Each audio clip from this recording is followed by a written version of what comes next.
특별히 여러분과 함께 읽었던 오늘 성경의 본문의 말씀을 살피면서 하나님의 말씀이 흥황해져 가는 것과 하나님의 말씀을 정말 자신의 삶을 들여 경청하는 것, 그것이 어떤 관계가 있고 어떤 의미인지를 이 시간 함께 나누어 보려고 합니다.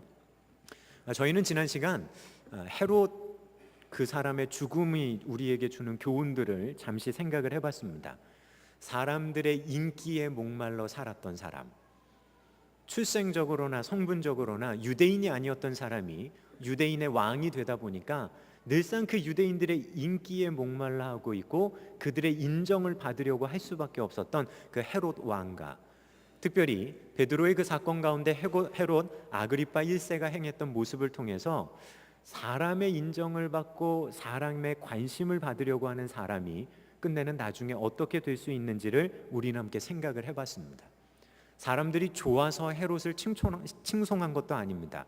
아부하기 위해서, 심지어 그가 사람이 아니다 신이다라고까지 이야기하는 속이 뻔히 보이는 그런 아부를 들으면서도 즐거워하며 그 자리를 즐겼던 그 헤롯, 끝내는 성경에는 하나님의 사자가 그를 쳐서 벌레가 먹어 죽었다라고 분명하게 이야기를 합니다. 사람의 인기에 목말라 있다 보니까 헤롯은 어느 순간부턴가 하나님의 뜻을 따라가는 것도 아니고 자신의 어떤 특별한 철학이나 생각을 가지고 살아가는 것도 아니고 오로지 주변에 있는 사람들의 인정받는 것에 모든 게 쏠려가다 보니까 인정받고 싶은 그 유대인들에게 그의 삶도 그의 생각도 그의 정신도 예속되어지고 말았던 모습을 우리는 보게 됩니다. 허영에 가득 잡혀 있고, 그리고 하나님 앞에 겸비할 줄 모르고, 심지어 인정만 받으면 된다라고 하는 누군가에게 예속되어져서 진정 왕이긴 한데 왕이 아닌 종의 모습을 가지고 살아갔던 헤롯을 우리는 만날 수 있기 때문입니다. 이 땅을 살아가는 성도들의 모습도 마찬가지입니다. 주님이 우리의 왕이십니다라고 고백하지만 하나님의 시선보다도 사람의 시선이 더 분명하게 느껴지고 사실적으로 느껴지는 삶 속에서 하나님 아닌 다른 사람의 시선에 더 목매어 살아가다 보면 우리는 우리가 인정받고 싶어 하는 그 사람에게 어느 순간부턴가 내 생각도 내 마음의 의도도 나의 삶마저도 예속되어지고 만다는 겁니다. 다른 게 중요한 것이 아니라 그 사람에게 인정만 받으면 된다라고 하는 마음이 우리들 속에 들어오기 때문입니다. 진정한 자유가 아니라 그것은 자기 스스로 누군가에게 예속되어져 버리는 겁니다. 그리스도인은 하나님을 주인으로 고백하고 하나님께 예속되어진 사람입니다. 그 말의 의미는 우리가 누구의 인정함을 받는데 우리가 열심히 해야 하냐면 하나님 그분의 인정을 받는데, 하나님 그분의 시선에 우리가 더 집중하며 나가다 보면 자연스럽게 우리는 세상이 아닌 하나님 그분께 예속되어질 수 있습니다. 하나님 그분께 예속되어진 그분의 백성으로 우리가 이 땅을 살아갈 수 있다는 겁니다. 주님은 이야기하십니다. 나에게 와서 나에게 배워라. 내 멍에는 세상의 멍에와 같지 않다. 내 멍에는 오히려 가볍다. 내가 너희와 그 멍에 함께 메어줄게. 주님은 주님께 예속되어지는 그들을 그렇게 인도해 가기를 원하신다는 겁니다. 하지만 우리는 이 땅에서 당장 우리 옆에 보이는 사람들의 시선들 때문에 하나님 그분의 시선보다도 옆 사람의 시선을 의식할 때가 더 많이 있습니다. 그러다 보니까 어느 순간 우리도 모르게 사람들의 시선에 예속되어져서 그저 그 사람들이 어떻게 볼까 하는 것에 우리의 자유마저도 빼앗겨서 그렇게 걸어가고 있는지 모릅니다. 이야기합니다. 성경 가운데 진리를 알지니 진리가 너희를 자유케 할 거다. 예수 그리스도 그분을 향한 마음과 그분을 향한 우리들의 온전한 마음의 시선이 있을 때 우리는 그분 가운데 자유함을 누릴 겁니다. 소망하기는 세상의 것들에 우리의 마음을 두며 세상에 예속되어져 가는 그렇게 이상한 모습이 아니라 하나님 그분께 인정받으며 그분의 백성으로 살아가는 그 길 가운데 최선을 다할 수 있는 우리 귀한 신광의 성도님들 되시기를 다시 한번 우리 주님의 이름으로 축원을 드립니다. 그것이 이 땅을 살아가는 성도들의 진정한 삶의 모습일 겁니다. 그러한 자세가 있다면 주변적인 건 주님과 함께 매일매일의 일상 가운데 어떤 것이 정말 올바른지로 우리는 나갈 수 있기 때문입니다. 자, 오늘 헤롯의 그러한 일이 끝난 다음에 오늘 이런 한 구절을 가지고 성경은 또한 이야기가 계속됩니다. 여러분과 함께 읽었던 것처럼 하나님의 말씀은 흥왕하여 더하더라라고 기록합니다.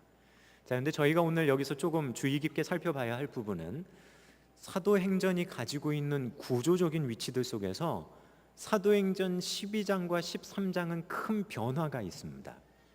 사도행전 12장까지는 베드로라고 하는 사람을 중심으로 말씀이 어떻게 예루살렘을 중심으로 사마리아와 유다 지역에서 전파되어졌는지를 이야기한다면 13장 이후부터는 사도 바울을 중심으로 모든 이야기가 전개됩니다. 그리고 모든 이야기는 사도 바울이 로마로 압송되어져 가면서 땅끝으로 가는 복음의 여정들을 기록하고 우리에게 말해줍니다. 사도행전은 구조적으로 12장과 13장을 넘어가면서 큰 변화를 겪습니다. 중심이 되는 인물의 변화도 있고 복음이 전파되어져 가는 지역적인 것도 많이 달라지게 됩니다. 그리고 성경에 등장했던 인물들도 많은 차이를 보이기 시작합니다.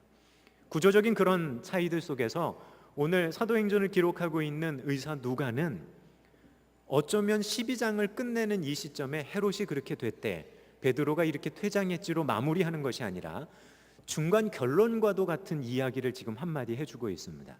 그것은 뭐냐면 바로 이 말입니다. 하나님의 말씀은 흥왕하여 더해져 갔다. 예루살렘에서 베드로는 쫓겨납니다. 그곳을 지키고 있었던 베드로는 사역지를 이탈하고 어쩌면 그곳에 있을 수 없는 상황이 되어져 버립니다. 헤롯의 박해로 인해 수많은 성도들 또한 예루살렘에서의 신앙의 여정이 쉽지 않음을 이들이 피부로 느꼈을지도 모릅니다. 그런 상황 속에 12장이 끝나는데 뭐라고 이야기하냐면 끝나고 도망가고 그 자리에 없는 상황 속에서 말씀이 점점 희박해져 가는 것이 아니라 하나님의 말씀은 흥해서 더해져 가고 있다. 그것이 오늘 성경의 중간적인 결론을 내리고 우리에게 알려주고 있는 사도행전의 분위기입니다. 사람들이 이렇게 어려움을 겪으니까 말씀이 퇴색되어져 가고 후퇴해 간다, 그런 이야기가 아닙니다. 우리가 이미 사도행전 9장에서 살펴본 것처럼 사울이라고 하는 사람이 회심을 하고 예루살렘에 올라와서 주님의 제자들을 만납니다. 그리고 예루살렘에서 복음을 전하기 시작합니다. 율법에 열심이었던 바리새인이 이제는 예수님을 믿고 따르면서 예전에 자신과 같았던 그 바리새인들에게 복음을 전하니까 사람들이 사울을 죽이려고 합니다. 형제들이 그것을 알고 사울을 가이사랴로 데리고 내려가서 그를 자신의 고향으로 배에 태워 보냅니다. 근데 그 다음 나오는 구절이 뭐였냐 하면 그렇게 사울이 예루살렘에서 어쩌면 사역의 실패를 경험하고 있을 수 없어서 고향인 다소로 돌아갔는데 그것이 원인이 되어서 온 유대와 갈릴리와 사마리아에 있는 교회들은 든든히 서가고 주를 경외하고 성령의 위로는 진행하여 그 수가 점점 더 많아졌다라고 이야기합니다.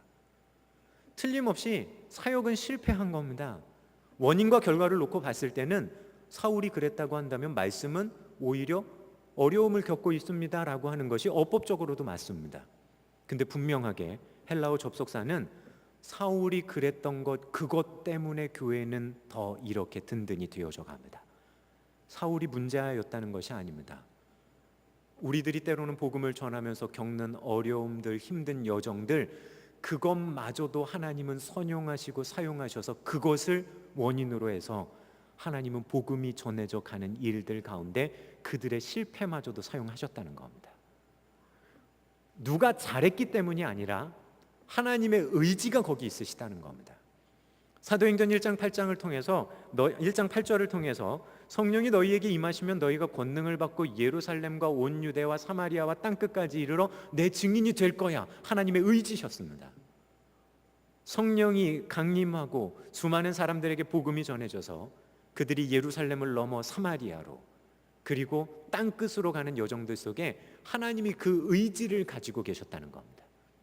그러니 사람들이 실패하고 어려움을 겪어도 그들의 그것마저도 선용하셔서 끌고 가시는 하나님의 의지가 있었기 때문에 복음은 주춤거리지 않고 지금 계속적으로 앞으로 나간다는 겁니다. 사도행전 12장에서도 동일한 이야기의 반복인지 모릅니다. 틀림없이 베드로 어려움 가운데 예루살렘을 벗어나야 했습니다. 도망 아닌 도망입니다. 예루살렘 교회는 박해라고 하는 분위기 가운데 있었습니다. 하지만 그런 모든 일들 속에서도 하나님의 의지는 하나님의 말씀이 흥왕해져 가고 더해져 갔다. 그건 하나님의 의지셨습니다. 하나님의 의지가 거기에 있으셨기 때문에 그 가운데 순종하며 나가는 그들을 통해 하나님은 복음이 흥왕해져 가는 그 일들을 진행해 가고 계셨다는 의미입니다. 우리는 이 가운데 보아야 할 것이 있습니다.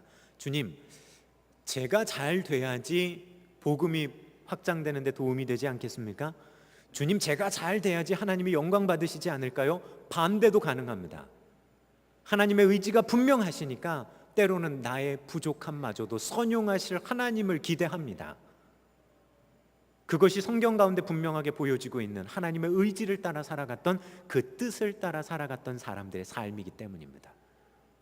한순간에 그때의 어려움에 하나님은 그들을 머물게 하시는 것이 아니라 그런 마음을 가지고 걸어가는 이들을 끝까지 붙들고 가시며 하나님은 인도해 가시는 것, 그 중간과도 같은 결론, 그 중간을 정리하며 오늘 성경은 이야기하는 겁니다.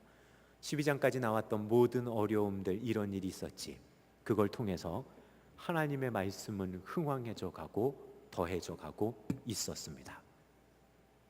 수마하기는 우리 성도들의 삶의 모습을 지켜보면서, 또한 누군가 우리들의 신앙의 여정을 들여다보면서 신광의 성도들 때로는 말씀 붙들고 그 말씀 지키기 위해 몸부림치며 때로는 눈물로 기도하며 무릎으로 나가지만, 하나님 그런 모든 과정들을 통해서 하나님의 말씀은 흥왕해져 가고 이렇게 되어져 가고 있습니다라고 하는 하나님의 인정과 고백을 받을 수 있는 우리 신광의 성도님들 되시기를 주님의 이름으로 축원을 드립니다. 여기서 복음이 흥왕해져 간다라고 하는 이 표현은 어떤 의미냐면, 말씀을 듣는 사람들의 숫자가 늘어났다라고 하는 표현도 되겠지만, 무엇보다 중요한 건 여기에 사용되어진 헬라어 단어의 표현을 보게 되면 식물이 삽시간에 퍼져가는 모습을 이야기하는 겁니다. 이스라엘은 기후적으로 건기와 우기가 구별됩니다. 건기가 끝나고 우기가 돼서 비가 쏟아지기 시작하면 그 다음 건기가 찾아오기 전에 짧은 시간 동안 모든 땅에 있는 생물들은 뭐 해야 되냐면 빨리 자라고 꽃 피워서 다음 세대로 자신들의 씨를 물려줘야 됩니다. 그 기후상요. 우리나라도 어떨까요? 개나리가 단 일주일 만에 폈다가 꽃이 지는 것처럼 이렇게 순식간에 되어져 버리는 그런 식물의 성장하는 모습을 나타내주는 단어가 쓰이기 때문입니다. 또한 시제도 미완료 과거 시제가 쓰입니다. 한 번만 그런 것이 아니라 지속적으로 그런 모습이 보여진다는 겁니다. 갑자기 꽃이 펴서 만개하는 그 모습, 꽃이 지는 것이 아니라 계속적으로 그러한 수많은 꽃들이 늘어나는 모습, 어쩌면 그런 모습이 굉장히 생동감 있게 성경 가운데는 표현됩니다. 부엌에서 일하는 여자분들 한번 생각해 보십시오. 콩나물에 딴 거 안 주고 물만 줘도 막 쑥쑥 자라요. 어쩌면 그런 것처럼 쉼 없이 하나님의 말씀이 전파되어져 가는 모습을 그렇게 표현하고 있다는 겁니다. 그것이 오늘 사도행전 12장을 끝내면서 오늘 누가가 우리에게 이야기해 주는 이 말이기 때문입니다. 자, 말씀이 흥왕해져 간다. 하나님의 의지도 있으시고 그렇게 되어져 가는 모습을 보여주는데, 그럼 말씀이 흥왕한다는 게 어떤 의미가 있을까요? 자라갑니다. 수많은 사람이 듣습니다. 단순히 귓가에 들려지는 예수 믿으십시오라고 하는 그 외침의 소리, 그리고 잠시 있다가 없어져 버리는 소리가 확장되어지는 것이 아닙니다. 여기서 하나님의 말씀이 흥왕해져 간다는 건 들은 말씀대로 살아가고 들은 말씀대로 살려고 몸부림치는 사람들이 늘어나며 주님을 고백하는 사람들로 채워져 가기 시작했다는 의미입니다. 바꿔 말하면 그렇습니다. 하나님의 말씀을 경청하는 사람들이 많아지기 시작하는 겁니다. 주일날 예배 시간에 나와서 그냥 듣는 거 아닙니다. 말씀을 듣고 말씀대로 자신의 삶의 표준을 바꿔가고 그 길로 걸어가는 그 삶의 모습까지가 하나님의 말씀을 온전히 경청하는 거기 때문입니다. 그리스어로 성경을 나타내고 말씀을 나타내주는 단어가 뭐냐면 캐논이라고 하는 뜻입니다. 근데 이 캐논이라고 하는 말의 의미는 뭐냐면 무엇인가를 재는 막대기를 의미합니다. 하나님의 말씀이 캐논이다라고 이야기하는 건 내 삶의 여정을 걸어감에 있어서 그 막대기 그 기준에 맞춰서 제가 걸어가겠습니다라고 하는 의미에서 말씀을 그렇게 부릅니다.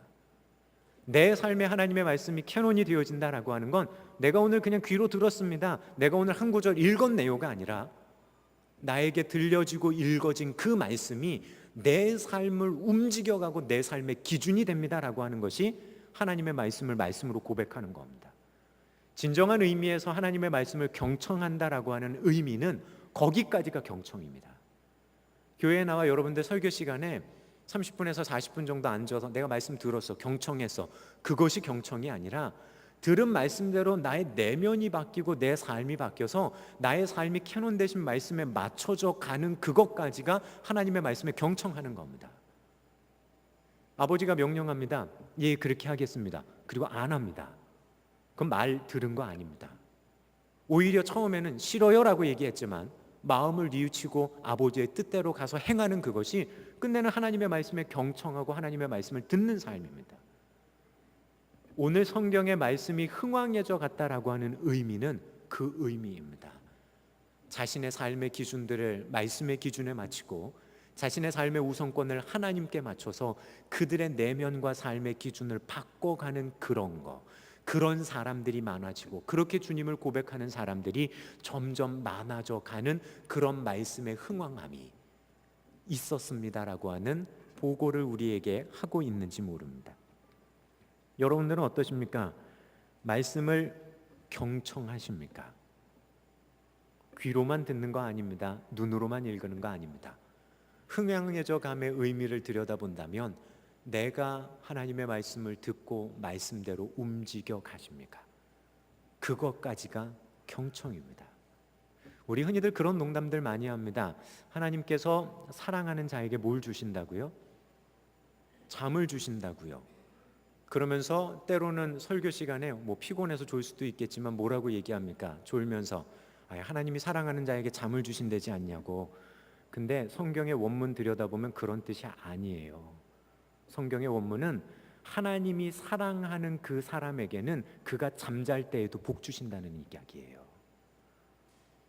말씀을 들어야 하는 그 시간에 졸면서 자면서 하나님이 사랑하는 사람에게 잠 주신대라고 우리들 스스로를 합리화하는 데 쓰는 게 아니라 우리말 성경이 조금 오역돼 있는 것 같아요. 하나님이 사랑하는 사람에게는 그가 잠들어 있을 때도 축복해 주신다고요. 어떻게 하나님의 말씀에 내가 내 삶을 집중해서 경청해 갈까가 우리의 고민이어야 됩니다.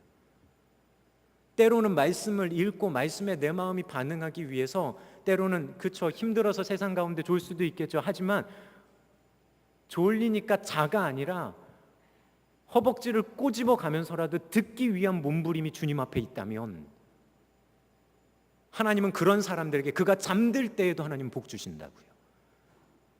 근데 하나님 그분께 초점이 아니라 자기에게 모든 것이 초점이 맞춰져서 그것마저도 합리화하려고 하는 몸부림마저도 없는 삶이라고 한다면 하나님께서 어떻게 반응해 주실 수 있냐는 겁니다. 예전에 군에서 군목으로 있을 때 예배 시간이 되면 아이들이 이제 주말에도 작업을 하고 막 몰려옵니다. 앞에 와서 예배를 드리는데 작업하고 제대로 씻지도 않고 와가지고 얼마나 피곤합니까? 근데 제가 그때 기억나는 한 청년이 누가 있었냐면 당연히 졸립죠. 모든 상황이 그러니까요. 앞에서 졸음을 참으려고 부단 애를 쓰는 겁니다. 보여요. 맨 앞에 앉아서 자기 허벅지를 꼬집어 가고요. 그러면서 버티는 거예요. 나중에는 앞에서 설교하면서 그 청년을 보면서 제 마음이 어땠냐면 그냥 편안하게 자. 왜요? 안쓰러워서. 너무 안쓰러워서요. 그걸 들으려고 본인은 그렇게 몸부림치는 그 모습이 너무 안쓰러워서 너는 그냥 자도 난 너무 좋겠어. 그런 마음이 들 정도로 하나님의 말씀을 들어가려고 하는 우리들의 자세가 적어도 그래야 되진 않을까요? 내 삶에서 하나님의 말씀을 경청하려고 하는 것이 그렇게 살지를 못해요라고 하는 것이 아니라 적어도 살아보려고 뭔가를 움직여 가보고 몸부림치는 모습이라도 있어져야 되지 않을까요? 하나님 그런 그들의 모습을 보면서 뭐라고요? 하나님이 사랑하는 자들에게는 그가 잠잘 때도 내가 복 주겠다고요. 그냥 안 듣고 잠자 버리는 것이 아니라 소망하기는 여러분들의 삶의 여정들, 여러분들이 읽어가며 들어가며 가는 하나님의 말씀 가운데 맞춰가며 몸부림치는 삶의 여정까지 가는 그것이 하나님의 말씀 경청하는 겁니다. 생각해 보세요. 100% 내 의지를 가지고 하나님 이루었습니다. 아닙니다. 때로는 우리의 연약함 때문에 이루지 못할 때도 있어요. 하지만 몸부림쳐 보는 거예요. 기도하면서 하나님 그 과정을 보시면서 그래, 네가 적어도 내 말에 대해 경청하고 그렇게 가고 있어. 하나님 과정 가운데 우리 그냥 그렇게 꼬집으면서 버티는 우리들 그냥 내버려 두시지 않는다고요. 결과를 보시면서 자, 결과 볼 거야가 아니시라고요. 그 모습 보시면서 애처로워하시며 어쩌면 우리와 함께 가기 원하시는 그 분이 우리 하나님이십니다. 거기까지가 경청입니다. 말씀이 흥왕해져 가고 더해져 갔다는 의미는 그 의미예요. 결과가 좋았습니다. 그들이 이제는 박해를 받지 않고 정해진 공간에서 예배드리며 이렇게 부흥해 갔습니다. 성경은 그런 이야기 아닙니다. 앞으로 당할 고난 무지하게 많습니다. 하지만 성경은 분명하게 이야기합니다. 하나님의 말씀은 흥왕해져 가고 더해져 갔다고. 소망하기는 말씀의 더해져감과 흥왕해져감의 그 자리에 우리 신광의 성도님들 머물러 있으시기를 우리 주님의 이름으로 축원을 드립니다. 먼저 한번 생각해 보십시오.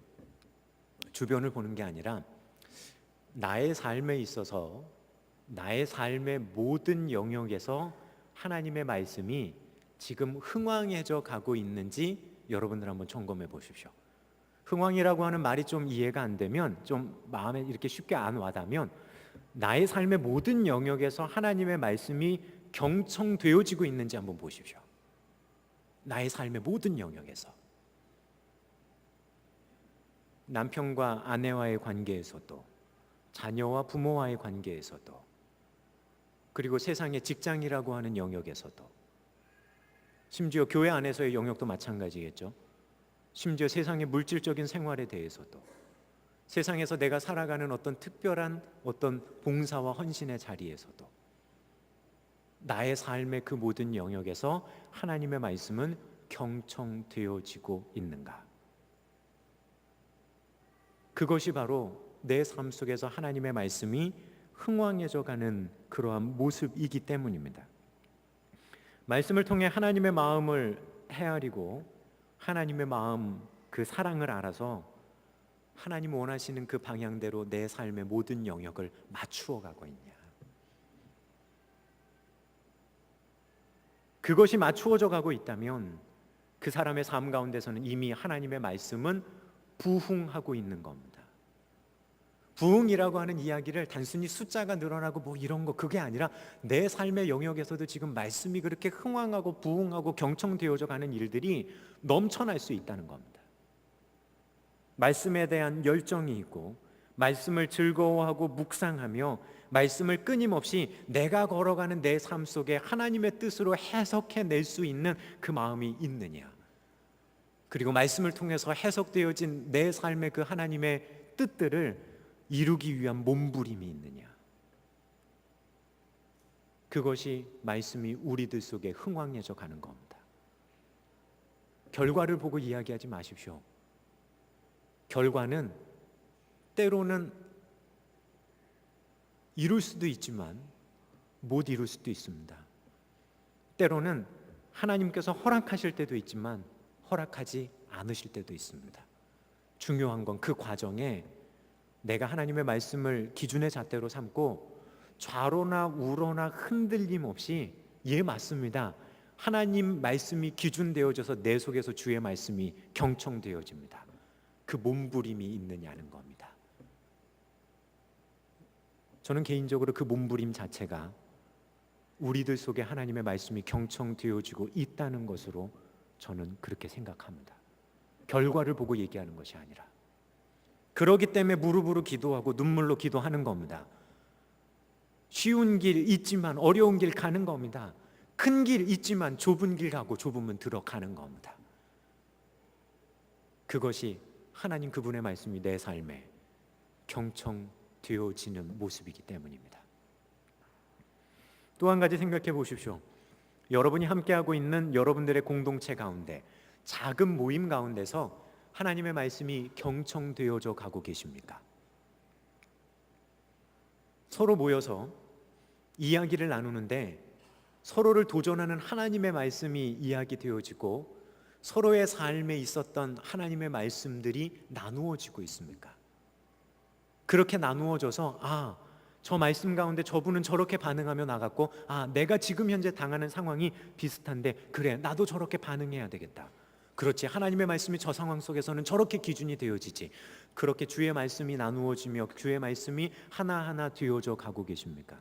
아니면 막상 말씀을 나누려고 하는데 나눌 말씀이 없지는 않으십니까? 개인 속에서 말씀이 경청되어지는 건 끝내는 그렇게 모인 성도들 안에서 말씀이 경청되어지는 것과 연관이 되어집니다. 예배드리고 소그룹 모임합니다. 예배드리고 교회 멤버들이 모여서 함께 나눔을 합니다.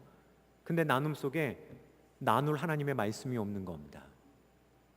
그러니 무슨 이야기 할까요? 예배는 드리고 세상 얘기하는 겁니다. 예배드리고 아이들 걱정하면서 세상이 하는 똑같은 생각 가지고 아이들 걱정하는 겁니다. 예배드리고 자신의 삶에 일어나는 걱정하면서 세상적인 기준과 가치들, 세상적인 방법들 다 동원해서 이거 이렇게 해보는 거야 라고 걱정하는 겁니다.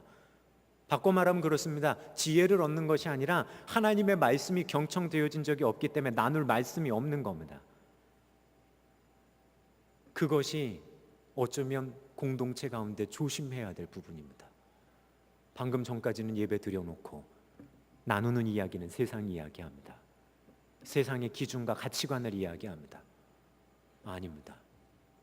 예배 드리고 하나님 안에 우리가 이렇게 모여 있습니다 하면 그때부터 여러분들이 어떤 말씀을 경청해야 될지 말씀의 기준을 이야기하는 겁니다. 각자 자신의 삶에서 경험한 하나님의 말씀을 이야기하고 나누는 것으로 채워져 갈 때 우리의 자그마한 모임들, 교회 안에서의 모임들은 말씀으로 흥왕해져 가기를 시작할 겁니다.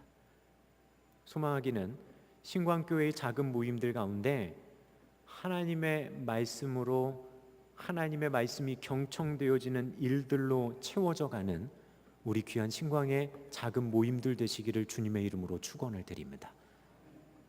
기대하고 모임에 가지 않으십니까? 근데 여러분들 미리 생각하십시오.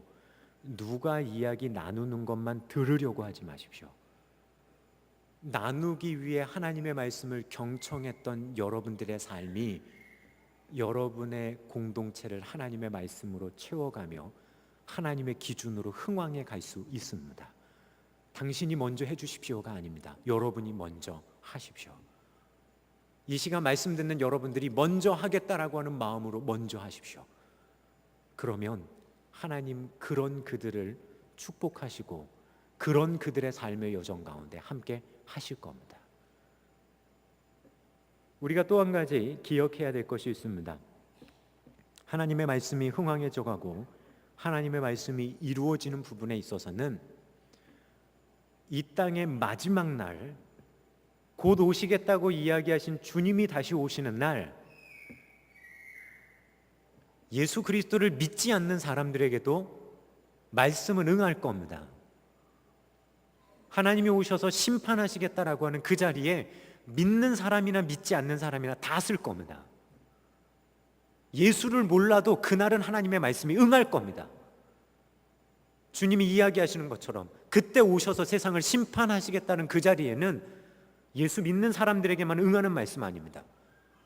이 땅을 창조하신 하나님의 말씀이 믿든 믿지 않든 상관없이 이 땅의 모든 피조물들에게 동일하게 응할 겁니다. 그것이 하나님의 말씀입니다. 우리가 받들고 있는 하나님의 말씀은 그 말씀입니다. 우리에게 말씀하시는 분이 누구냐면 믿는 사람들에게만 반응하시는 분 아닙니다. 세상의 마지막에는 믿지 않는 모든 이들에게도 응하시는 분, 그분 하나님이십니다. 그러면 우리가 지금 받들고 있는 하나님의 말씀이 어떤 의미인지 다시 금합니다. 내가 기준이 아니라 내 생각과 내 감정이 기준이 아니라 하나님의 말씀 기준으로 갈 수 있습니다. 여러분들의 마음속에 하나님의 말씀이 흥왕해져 가고 계십니까? 말씀을 읽어가며 하나님의 마음과 하나님의 심정을 헤아리며 하나님을 온전히 아는 그 지식이 있으십니까?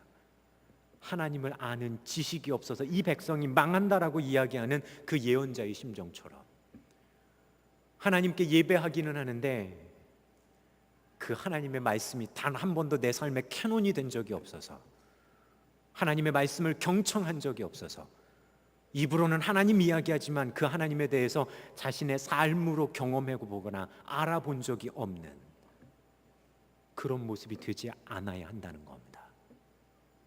분명한 건 그 하나님을 아는 분명한 모습들 가운데 하나님은 말씀으로 여러분들의 삶 가운데 응해 주실 겁니다. 잠을 자도, 잠이 들어 있어도 하나님 그들에게 복 주실 겁니다. 여러분들이 구하는 복 있지 않으면 하나님 이거 주십시오, 이거 주십시오, 이거 주십시오.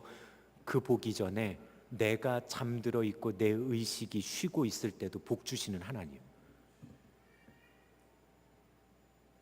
그런 하나님을 경험하는 것, 그것만큼 은혜의 자리가 어디 있겠습니까? 지난 주간 인터넷 신문 기사를 보다 보니까 우리나라의 제일 유명한 대기업 임원들이 받는 1년 연봉, 우리 감히 상상할 수 없는 몇십억. 근데 어떤 한 목사님과 이야기를 나누다가 그분이 그러시더라고요. 그거는 표면적으로 드러나는 거지, 회사하고 계약할 때 스톡 옵션 받으면 그거 3배 이상의 돈들을 1년에 가져가는 거야. 그러면 우리나라 돈으로 150억에서 200억이라는 거예요. 근데 그 이야기를 하시면서 그 목사님 하셨던 말씀이 솔직히 저에게는 굉장한 도전이 되는 말이었습니다. 뭐라고 이야기하셨냐면 그러셔요. 어떤 사람에게는 200억이라고 하는 돈이 기도 안 해도 얻을 수 있어. 어떤 사람에게는 200억 매일 매달 로또도 맞을 수 없지만 어떤 사람은 그거 상관없이 살아가는 그런 사람도 있어. 그런데 하나님을 고백하는 사람들이 10년을 기도해서 교회 봉고차 바꿨다고 하는 이야기를 하면 그게 하나님께 구할 기도냐는 거예요. 하나님이 어떤 분인지를 경험했다면 세상이 그런데 세상 안에서 그러겠냐고요. 하나님 그분을 향한 신뢰가 있다면 기도가 바뀌어야 되지 않냐고요.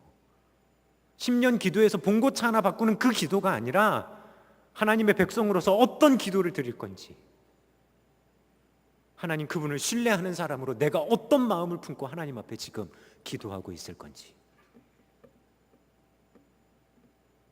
망치로 한 대 맞는 기분이었어요. 하나님 주인이십니다 고백하고, 그런 하나님 이런 분입니다라고 이야기하면서 혹시 내 기도가 몇 년 기도해서 내 삶의 작은 부분 그냥 그거 하나 바꾼 그거에 모든 초점이 맞춰져 있냐? 하나님 어떤 분이신데, 잠 자도, 잠 들어 있어도 축복해 주신다고 이야기하신 분인데, 소망하기는 여러분들 속에 하나님의 말씀이 경청되어져서 흥왕해져 가는 역사가 있으시기를 주님의 이름으로 부탁을 드립니다. 또한 그렇게 걸어가는 여러분들의 삶 속에 잠들어 있을지라도 여러분을 기억하시며 축복해 주시는 하나님의 진정한 축복이 임할 수 있기를 축원합니다. 그 축복이 우리에게 있어야 합니다. 뭐가 이루어지는 게 아니라 내가 잠들어 있을 때도 나를 사랑하시고 축복하시는 그 하나님, 우리가 이 땅 가운데서 누릴 수 있는 최고의 축복일 겁니다. 소망하기는 그 은혜의 자리에서 하나님과 함께 기쁜 마음으로 동고동락하며 그분 주시는 그 은혜들 속에 살아가는 우리 신광의 모든 성도님들 되시기를 주님의 이름으로 축원을 드립니다. 기도하겠습니다.